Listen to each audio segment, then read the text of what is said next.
नमस्कार. आज आहे 22 मई 2026 आणि आजच्या हळद बाजार भावाच्या विश्लेषणात काही अत्यंत थक्क करणारे आकडे समोर आले आहेत.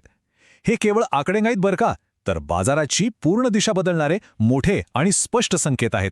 चला तर मग वेळ न दवडता या माहितीच्या खोलात जाऊया आणि या भन्नाट बाजारभावामागील नेमकी परिस्थिती काय आहे हे आपण या विश्लेषणातून सविस्तर समजून घेऊया. थेट मुद्द्यावर येऊया. 18,500 रुपये प्रति क्विंटल.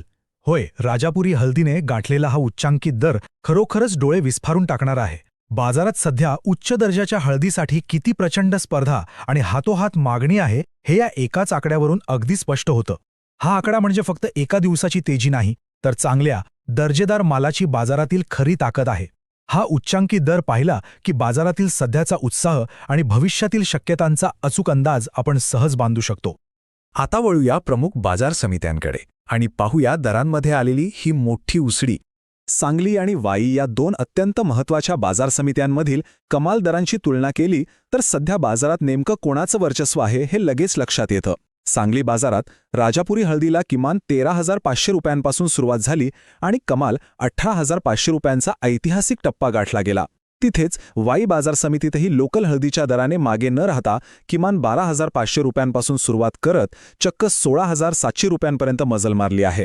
ही आकडेवारी स्पष्टपणे सांगते की बाजारात सध्या प्रचंड मागणी आहे आणि दर्जेदार मालाला अगदी अपेक्षेपेक्षा जास्त उत्तम प्रतिसाद मिळतोय. आता राज्यातील इतर प्रमुख जिल्ह्यांवर एक नजर टाकूया. नांदेडमध्ये व्यवहार बऱ्यापैकी मध्यम स्वरूपाचे आहेत आणि भाव 10,500 ते 14,300 रुपयांच्या दरम्यान अगदी स्थिर आहेत. हिंगोलीचा विचार केला तर तिथे मालाचा दर्जा चांगला असेल तर त्याला अतिशय उत्तम प्रतिसाद मिळतोय आणि कमाल दर 13,800 रुपयांपर्यंत पोहोचलाय. वाशिममध्ये 9,500 ते 13,000 रुपये असा दर पाहायला मिळतोय. तर जिंतूर बाजारातील दरांमध्ये नक्कीच सुधारणा दिसतीये. तिथे दर 9,000 ते 13,000 रुपयांपर्यंत स्थिरावले आहेत. हे अगदी स्पष्ट करतं की बाजारातील मध्यम टप्प्यातील व्यवहारही खूपच स्थिर आणि एका सकारात्मक दिशेने पुढे सरकत आहेत. आता एक अत्यंत महत्त्वाचा सल्ला आगामी लागवड आणि रोग नियंत्रणाविषयी.